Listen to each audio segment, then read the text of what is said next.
നാടുവഴി നാടുവഴിയേറെ അലഞ്ഞു ഞാൻ, നേരിൻ്റെ നേർവഴി കണ്ടതേയില്ല.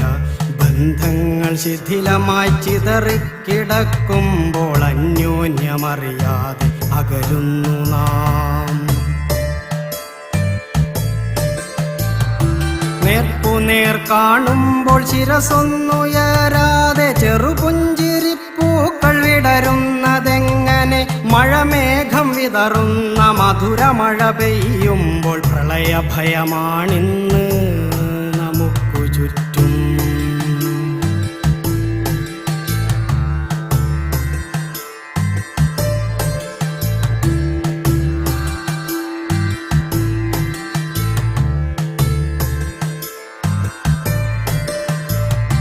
അമ്മ തൻ കുഞ്ഞിനെ കരുതാതിരുന്നാൽ പുത്രനും മാതൃത്വം